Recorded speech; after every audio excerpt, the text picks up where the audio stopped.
Welcome to Afternoon Light, the podcast of the Robert Menzies Institute, hosted by Georgina Downer.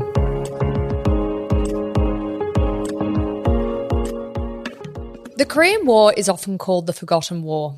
Last year marked 70 years since the signing of the Armistice Agreement, which ended the 3-year conflict in which 340 Australians lost their lives.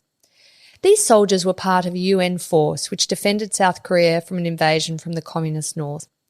The conflict was the first flare-up of the Cold War in the Asia-Pacific and the first to which the Menzies government committed Australian ground troops. The most significant battle for Australian troops in the Korean War was the Battle of Kapyong. Joining me to discuss this battle and the Korean War is David Cameron, all the way from Canberra. And lovely to have you on Afternoon Light, David. Thank you. I'm honoured to be here, Jen. David, tell me why it is that the Korean War is called the Forgotten War. I've been mulling over that question, and actually there's the quote at the end of the book where one of the soldiers says, "I don't know why people call it the Forgotten War because I've never been able to forget it." Very poignant. And it seems to be that maybe it was only 5 years after the Second World War, and I think people were just fed up with the whole atmosphere, and they didn't see Korea as being particularly important. A lot of people wondering why we were in Korea. So it wasn't like fighting the Nazis or the Japanese before. Why are we there? And the Cold War was just ramping up. Maybe if it happened a few years later, like Vietnam, it would have been far more recognised. But I think it was a hangover for World War II. And also the Red Sun of the Bed scare was just now starting to take up. Like I said, when Vietnam came along, that concept was pretty well developed. So, yeah, I think that's the particular reason why most people, or MASH came along, the series, very few people cared about it. And it's funny with MASH, it was a very long-running series, very popular series. And look, Yeah. I remember it was still going in my childhood. A lot of people would say, oh, that's about the Vietnam War. They won't even realise that it's about the Korean War. Definitely. Vietnam is far more recognised than Korea, unfortunately. I mean, would part of that be because it never really ended? I mean, it just ended in an armistice. That's a good point. Technically, it's still going. It's basically a ceasefire, but there hasn't been a peace treaty. So technically the war is on hold. Not that I think it's ever going to start up again, I hope not. Oh. But it never really ended. Well, you never know with the Kim family of North Korea what they might next do. David, I wondered if you could briefly describe the pre-Korean War history around Korea, because, you know, they're really in terms of the geographical location, they really are at a very sort of strategic, difficult location in terms of, you know, Japan, China and Russia. And they have in their history, of course, been seen as a bit of a pawn in regional affairs, haven't they?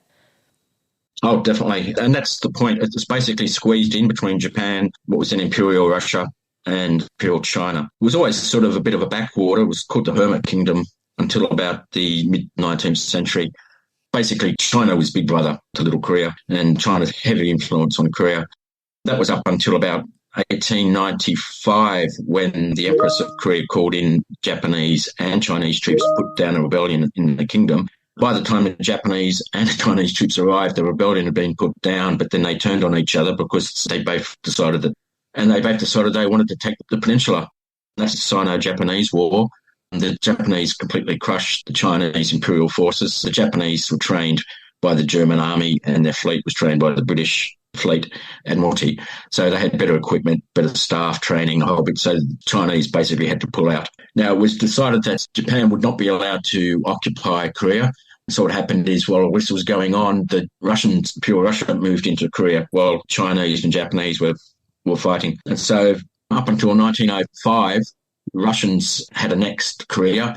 Then the Japanese, like they did in Pearl Harbor, did a sneak attack on the Russians in 1905 war. And then the Japanese again comprehensively defeated the Russians and they occupied Korea in 1904-05. And the Russians were pushed out.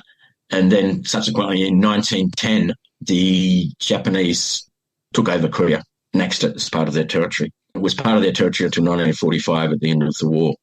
So you always had these conflicting parties because, as you said, Korea was smack bang in the middle of the infighting between Japan, Russia and China.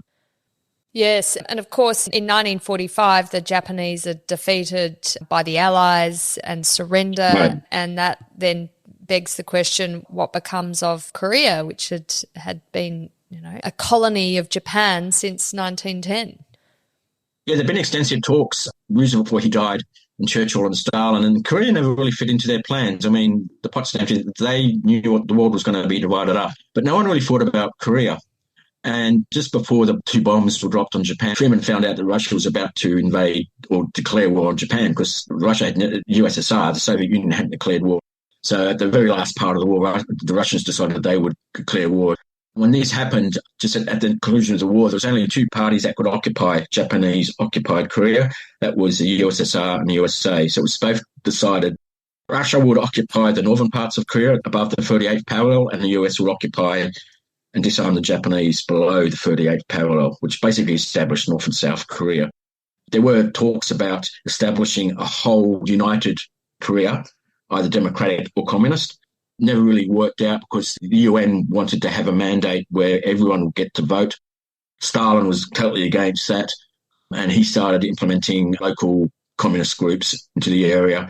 And then it was quickly established that the US, the UN and USSR could not agree on what was happening with Korea, so they decided, well, we'll stick with the 38th parallel. There'll be a North and a South Korea, unofficially. Now, the reason the North Koreans invaded South Korea, that was largely because Kim Il-sung was concerned. He hadn't consolidated his power in the north. The Russians put him in as the leader, but you also had in China, you had Chinese communists who wanted to take control of North Korea, and you also had Korean communists who wanted to take control. Kim Il-sung was trained by the Russians, and he served in Russia during the war. So the Chinese communist leader, he was trained by the Chinese communists, but he was actually Korean. He was talking up about reuniting Korea. So basically, Kim Il-sung realized that this was now the time to strike. He was politically weak. He was scared that this character in China, he was going to out-nationalize him in terms of uniting Korea. So Kim Il-sung had to be seen as a strong leader. So he decided he was going to invade and out-nationalize the communists who were outside of his group. So what happened was Kim Il-sung realized that now was the time to strike, because the Americans were pulling out of South Korea and they were going to leave equipment for the South Koreans. The South Koreans had nothing, basically. They had bugger-all artillery, didn't have an air force. They had an army, but half the army had no weapons, while North Korea was being flooded with arms from Russia and from China. So Kim Il-sung realised, if we're going to win, now's the time to do it. The US is pulling out. The army in the south is completely untrained. So on the 25th of June, 1950, Kim Il-sung invaded South Korea, with the aim of uniting the whole peninsula under the communist banner. That way, he would also silence his critics in the north. David, I just wondered if you could explain for me the significance of the 38th parallel. Why use that? Why was that significant in different, territorial disputes? It might be a river or a mountain range that divides things, but this was just a line of latitude, wasn't it? Well, that's exactly why it was picked, because it was halfway across the peninsula. But as you say about ranges and rivers, everything in Korea goes north-south. The mountains go north-south, so there's nothing going east-west. So it wasn't as if you had a river running east-west across the peninsula. Everything seems to go north-south. And the invasion always, there are valleys and mountains running down the peninsula. So you don't have a nice horizontal, if you look at the map, horizontal split where you could draw a line, because everything's running north and south. Rivers run north-south. Valleys and mountains run north-south. So there's no convenient spot that you can draw a line across the peninsula. And conveniently, the 38th parallel is basically right smack bang in the middle of North and South Korea, and that's where they picked it. And originally, when Truman knew that the Russians were going to move into Korea after the war to occupy the northern part of Korea and to disarm the Japanese, there was a real concern that the Russians weren't going to stop at the 38th parallel. And Truman was really worried, because he was preoccupied trying to get troops into Japan.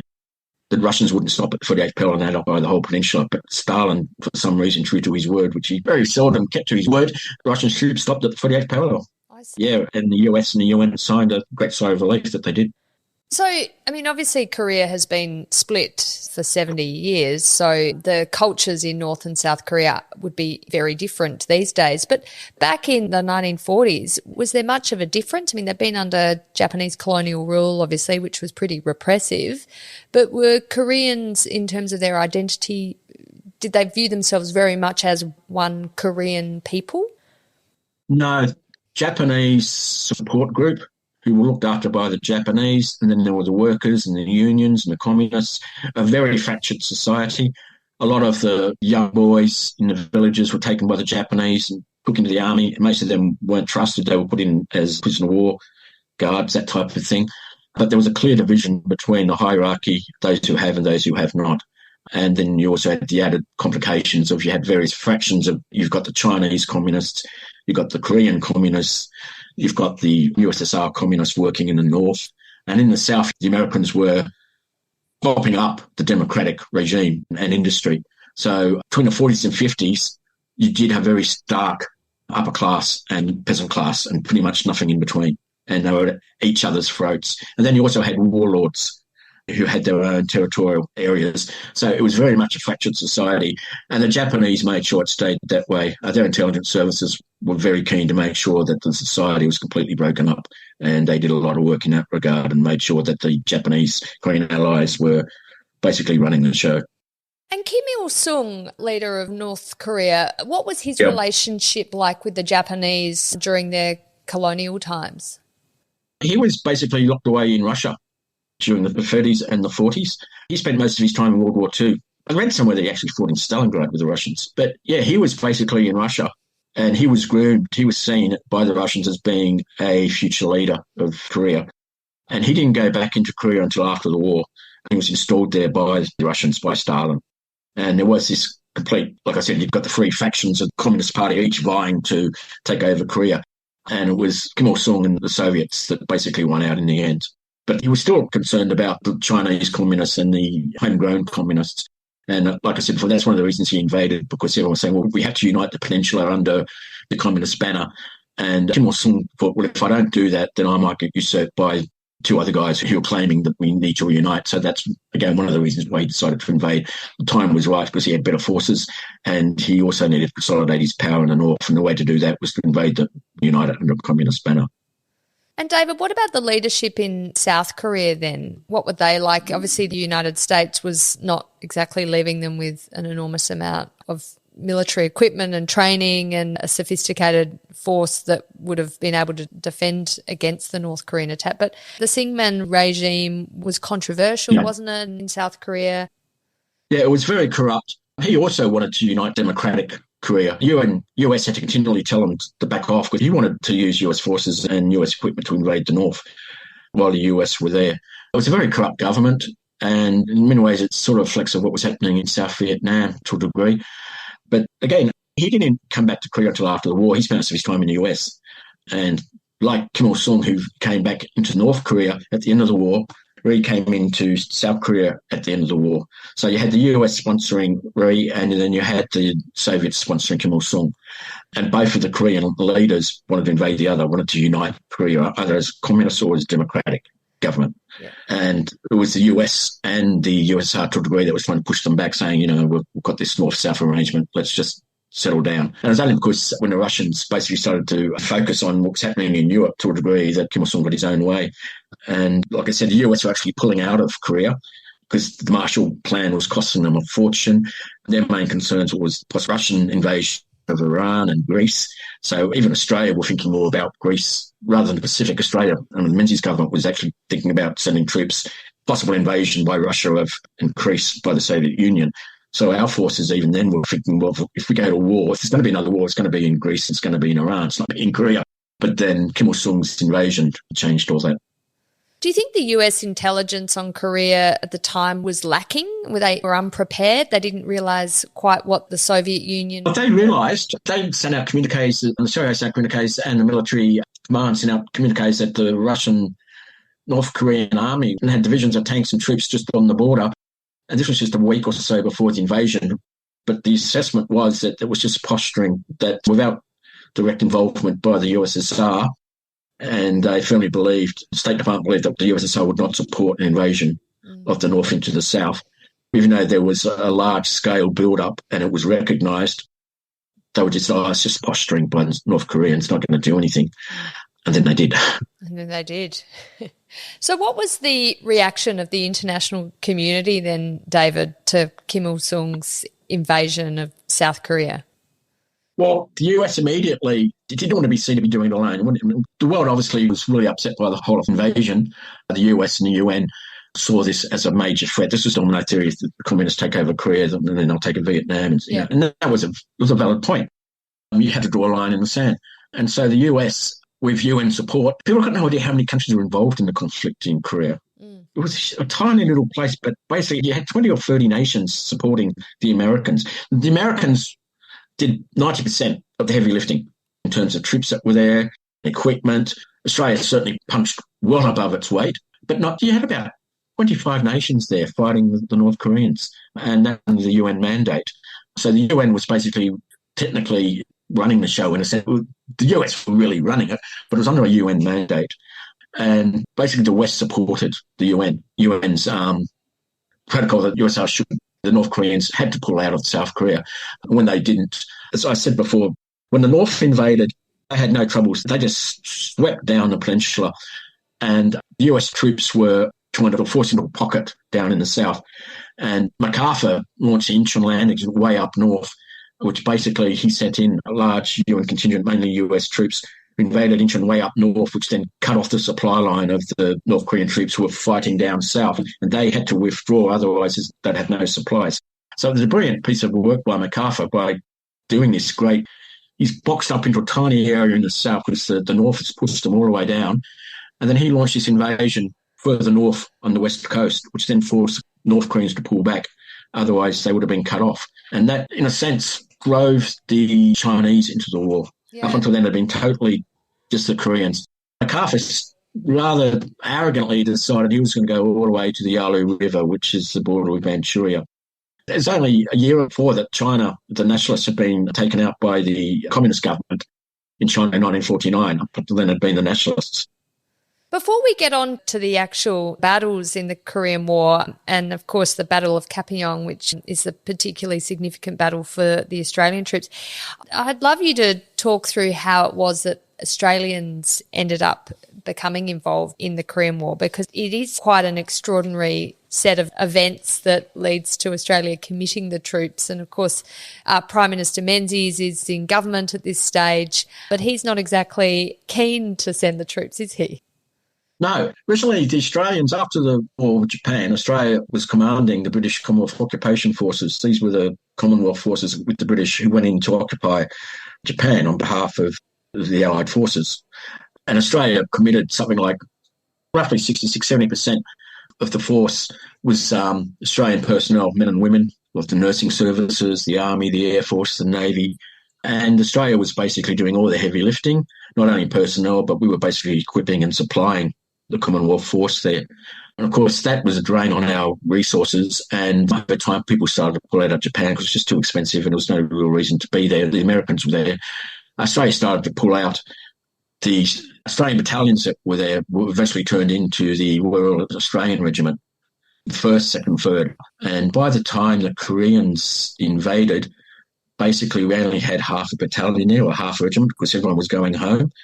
And then when the North Koreans invaded the South, the Australians were there, the half regiment that was there, they were immediately told, well, highly likely we're going to be committed to Korea. Originally they said they weren't going to be committed to Korea because they didn't have enough troops, they didn't have supplies, and most of them had gone home. So they're saying, look, we're not going to be committed. But soon after that, it became clear that we were going to be committed. If I remember right, it was Fadden, Prime Minister Menzies was on his way to the US when the invasion happened, and Australia was not going to commit any troops to Korea at that point. But then Fadden got the information that the UK and New Zealand were about to commit troops there. So unbeknown to Prime Minister Menzies, he committed Australian troops. He preempted the British and the New Zealanders. And so when Menzies arrived in the US, by default, he committed Australia to the war because the announcement was made in Australia that Australia was sending troops because they wanted to put themselves in good graces with the US, to be behind the New Zealanders and the British. So we announced we were going to join the UN forces in Korea a few hours before the UK and New Zealand did. I understand when Menzies was notified of Fadden's decision, he was pretty angry, but then had to quickly give a media interview and sounded like it was all his idea and decision and absolutely supportive and no qualms at all about announcing this commitment of Australian troops. So a bit of smooth politics and smooth diplomacy despite all the ructions beneath the surface. Oh, yeah. So Australian troops were going to be committed, but thanks to the Australian High Command, unlike the British committed troops immediately from India and from Japan, and they went straight into Korea, and they suffered badly. And to Australians' credit, Roll, who was in charge of the army, said, we're not sending the troops in until, A, the whole regiment is together and they're trained with new equipment. So we didn't go in up until after the Incheon landings. And when we went in well-trained, well-equipped, where the others had gone in there as like a fire brigade to try and save the situation. They got mauled terribly. But thanks to General Rao, he said, no, we're not going to rush. We're going to get the whole regiment, 3 Royal Australian Regiment together, and then we'll go into Korea. And that's what happened. They went into Korea just after the Incheon landing, and North Koreans were forced to fall back. And Australia in Korea did a fantastic job. They were often up front. And I go into what happened just before Kapyong about all the Australian engagements. And back then, the Australians were truly recognised for what they did in Korea. The media and the Americans and the Brits were very supportive of Australia's actions, and they recognised we punched well above our weight. It was the quality of Australians, not the quantity of equipment and stuff. And of course, this was the start of the Australian Army too. World War II was, we didn't have a standing army, really. It was militia and that. Just before Korea, we actually started our standing army, which we now call the Australian Army. It only started just before Korea. And what happened with Korea was when the war started, it broke out, we had a large pool of men who fought in the Pacific, and they realised we were going to need more than probably one regiment, if only to rotate and have reserves. So they called only men who'd been in the Pacific, 2nd IF men, to volunteer for this special force to go to Korea, because they didn't have to train them. They'd spent 5-6 years fighting the Germans and the Japanese. So a large force, they wanted 1,000 and ended up getting, I think, 3,000 volunteers. And they all eventually got used. But we had a really good supply of troops. And the British and the Australians, New Zealanders were pretty much the only allies who supplied our own equipment. Yanks supplied everybody else. Like Vietnam, they supplied everybody American equipment. But the British, Australians, New Zealanders, we funded ourselves. And, yeah, it was a quite astounding feat. Battles that the Australians fought. They were amongst the furthest north just before the Chinese invaded. David, it'd be really interesting to hear about why it was China particularly entered the Korean War, and obviously the Battle of Kapyong is such a significant battle against where the Australian forces were fighting the Chinese forces directly. So can you describe the situation that led to the Chinese, the PLA, I guess it was, by then, given the communist takeover of China in 1949, how it was that the PLA entered this war? Chairman Mao had sent diplomats over to Russia before they knew the invasion was probably going to, just after the invasion occurred. And China was trying to get the USSR to support Korea. And you also had, Russia was trying to get the Chinese to support Korea. And China and Russia really didn't want to get involved. And so the negotiations were going on just as the invasion was going through. And then all of a sudden, when the Incheon landings and that forced the North Koreans to pull back, it was only because MacArthur, rather than ceasing when the North Koreans pulled back beyond Seoul, he decided to keep going. And when he decided to keep going, he decided that it was going to go right up to the Chinese border. And when that started to occur, then the Chinese started going, oops, now we're going to have to get involved because, A, it's making us look weak if we don't do anything. Stalin made it clear we're not doing it, right? The USSR is not doing anything in the war, not supplying personnel. So China was basically forced to intervene because North Korea was going to fall. The communist regime there was going to fall. But they also were concerned about their own border at the Yalu River, which separates North Korea from Manchuria. That's when the Chinese, at the last minute, decided that they were going to support North Korea because MacArthur was pushing all the way up to the Chinese border, which meant the defeat of Kim Il-sung and the communist North Korea. So China then fell in with North Korea and then launched a massive invasion, and the Australians were way up north. We were lucky we were pulled out, not because of the invasion, but because the Americans needed support. So we were pulled back to support an American division when the Chinese just crashed through, flooded into Korea. They went all the way through, captured Seoul. Now, I go a lot of detail on all the battles along the way, but it was to and fro, and MacArthur got to the point that he wanted to pull out of the peninsula altogether with the Chinese flooding through. He just said, look, we can't hold them back. We're going to pull the forces out. But the generals on the ground, Ridgway was basically running the show in Korea. He did do a lot of solid fighting and was able to push back to some degree the invasion. So you had, for almost 12 months, you had this fluctuation of Chinese offensive, UN offensive. China, so they were pushing each other backwards and forwards, backwards and forwards. MacArthur was still wanting to pull out of the peninsula, and then he started getting concerned when he started talking about using limited nuclear weapons against China along the border in order to disrupt the invasion. And that's one of the reasons that MacArthur got sacked and Ridgway took over. For about 12 months, you had this back and forward offensives from either side, and it was coming into a stalemate. David, do you think that MacArthur pushing up to the Yalu River and obviously provoking China into sending its forces over the border, do you think that was a reckless act of MacArthur's? I mean, could that fighting have been avoided? I mean, thousands and thousands of lives were lost during that 12-month period. It was a pretty brutal period of the war, wasn't it? My understanding is that MacArthur had obviously the go-ahead to go into Incheon, but he didn't have the go-ahead to go up to the Yalu River. He was supposed to pull back and re-establish the 38 parallel. But then when the whole north side was being crushed, and obviously no one thought that China would come into the war because China had only been established the year before with the nationals being thrown out. Truman was okay, we'll go for it. And we'll establish Korea as one whole peninsula under a democratic regime. Of course, the Chinese didn't see it that way. And the Chinese didn't declare war because they were obviously scared about being at war with the USA. What they sent over were volunteer armies. They called themselves the Chinese Volunteer Army, well, volunteers from China. That wasn't officially, everyone knew it was the Chinese government. But they were officially just people from China who created their own armies to support their communist allies in the north. And so they were always touted as being the Chinese Communist Volunteer Army, not the PLA. So China never officially, or America officially declared war on each other. But it was a de facto war between China and the USA and the UN. Yeah, very much the first Cold War proxy war, wasn't it? Very much so. David, the Battle of Kapyong happens in April 1951, very close to Anzac Day, actually, between the 23rd and 25th of April.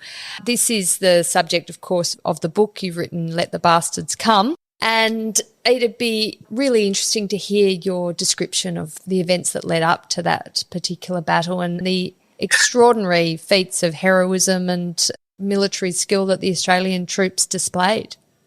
Yeah, well, there's a thing called Operation Audacious, which the British commander of the 27th British Commonwealth Brigade, which included the Australians of Free RAR, they were finally pulled out of the line late April. They'd been fighting in the snow, and they'd been fighting for almost 12 months solid. So they finally got to go to a place called Kapyong in a valley, well behind the lines. And the Americans and the Chinese were both going to run an offensive round about that time. And they decided to put give the Australians a whirl break and New Zealand gunners. So what the Americans planned to do was that they realised that Chinese North Koreans were going to launch an offensive. So they really wanted to suck the Chinese into Kapyong Valley. So what they planned is they put a North Korean division at the mouth of the valley, and either side they had two US infantry divisions. And next to them was the US cavalry division. They expected when the North invaded that the South Korean division, 6th South Korean division, would collapse and run down the valley. And then the Chinese would flood into the valley, and then the US cavalry division would then slot in behind the Chinese where the Koreans had been. And there you'd have 3 US divisions cutting off the Chinese in the valley, forcing them to surrender. That was the plan. But unfortunately, not only did the Chinese launch a massive offensive in the Kapyong area, they also launched one against Seoul.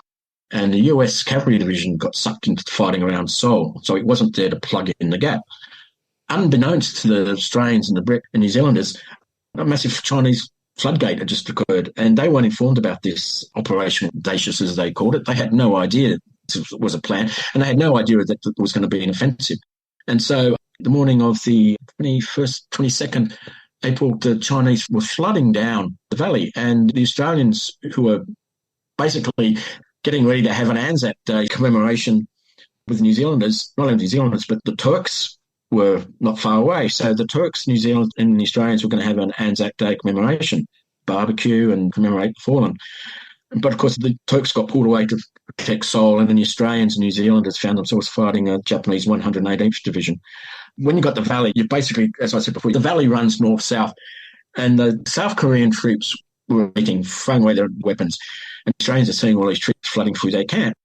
And then all of a sudden, Australian officers are being called away, and they're informed, well, there's actually been an offensive, and we've got a Chinese division heading our way. It's going to arrive tonight, probably.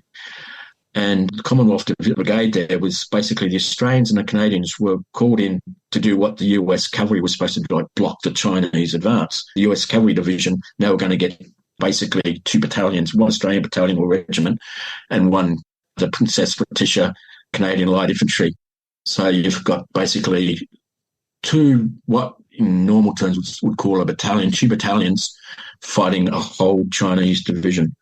And a division normally has sort of like 12 battalions. So you've got 2 battalions fighting. Technically, we're going to fight 12. So the Australians took up one position that was just in front of the position where the Canadians were holding. So the Australians were on the right and the Canadians were on the left, and the Australians were forward. So the first attack that fell upon the Australians at Kapyong, they occupied a hill called Hill 577, and they were on that hill, and that's the first day for 24 hours, the Chinese 118th Division concentrated on taking out the Australian position. The Australians on Hill 504 bore the brunt of all of the fighting for the first 24 hours, while the Canadians just to their left and left south, they were attacked in the second day, and they fought for about 12 hours. So throughout the night, they could hear the Chinese surrounding them. The main attacks started around about 11 o'clock at night. They knew there was a whole Chinese division in front of them. The Australian regiment was there. We had A Company held the ridge where the Chinese did the bulk of the attack, and you had B Company, which was in a really precarious position between this big hill, 504. You had another at the road, and on the other side of the road, you had a little hill called 118. That's where B Company was. So they were totally isolated.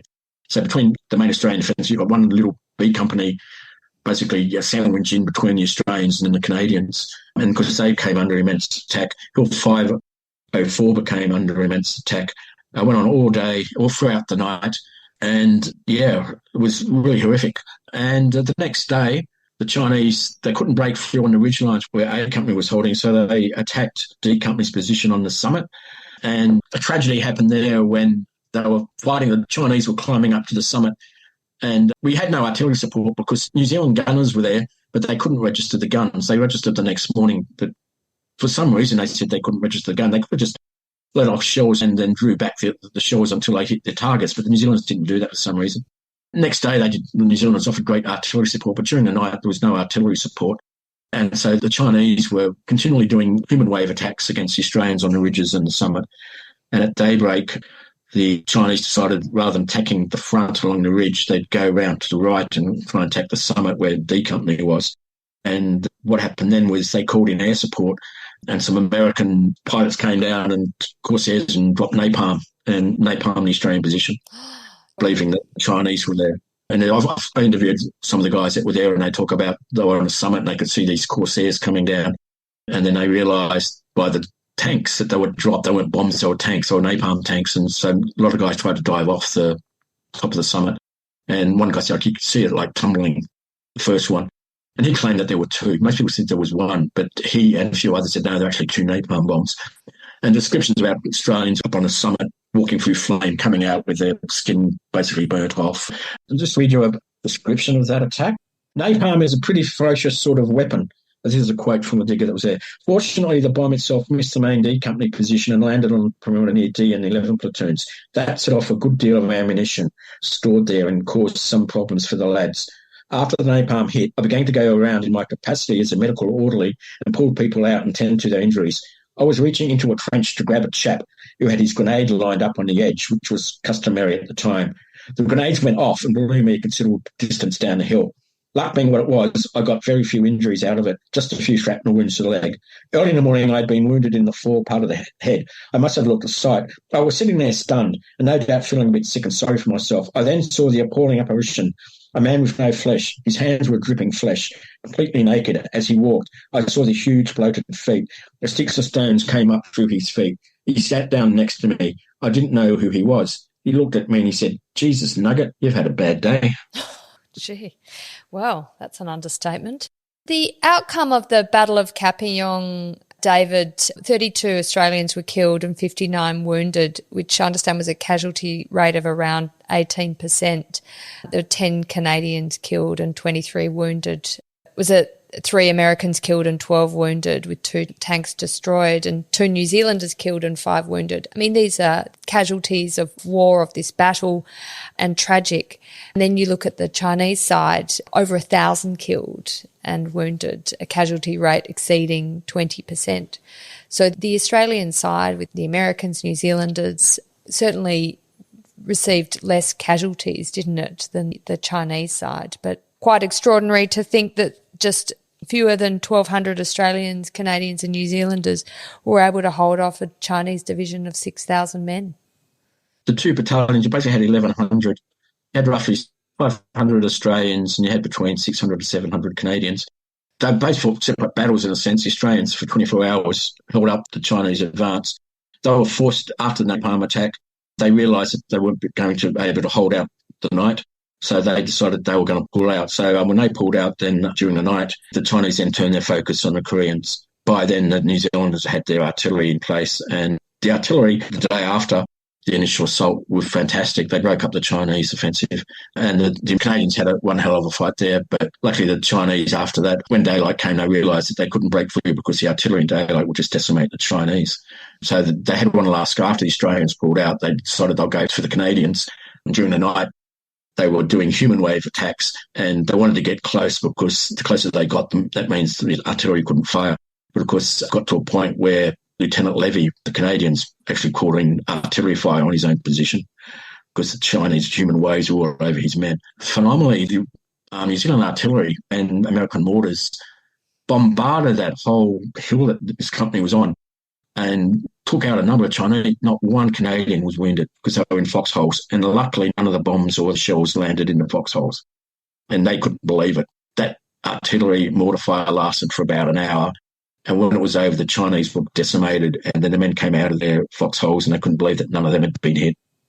Oh, what an extraordinary battle and set of events, and an amazing demonstration of bravery. The Battle of Kapyong saved Seoul, doesn't it, David? And for the remainder of the war, Seoul would not be recaptured. So it's an extremely significant battle. Oh, it is. It is. Why did the war, though, continue for another 2 years until 1953? Wasn't a resolution that could be found before then? There were some major battles that happened like within 6 months. Mariel-Mung-Sang, which is another Australian engagement that came with the Canadians.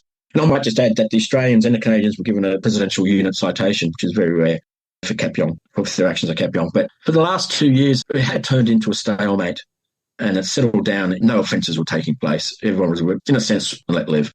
And then they decided to have a ceasefire, and then they established North and South Korea because no one was going to win. But it took another 2 years of basically facing each other off, and they decided, no, we'll have a ceasefire. But there hasn't been a treaty. The war technically still exists. Yeah.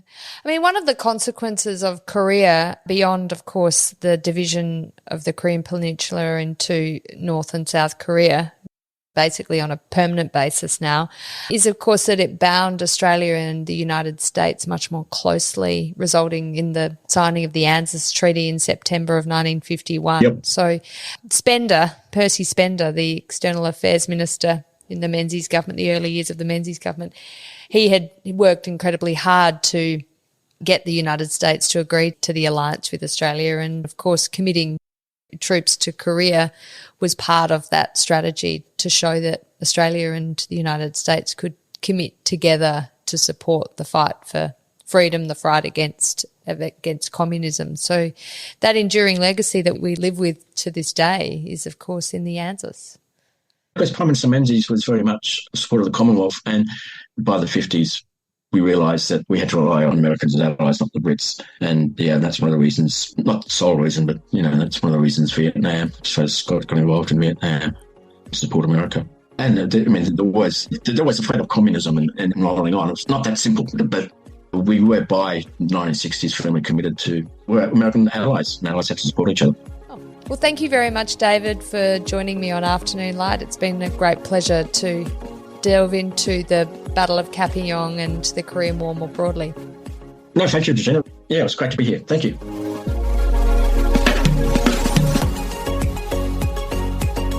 That's it for this week's episode of Afternoon Light, the podcast of the Robert Menzies Institute. Please make sure to subscribe and catch up on our latest online content on our website or on Twitter, LinkedIn or Facebook.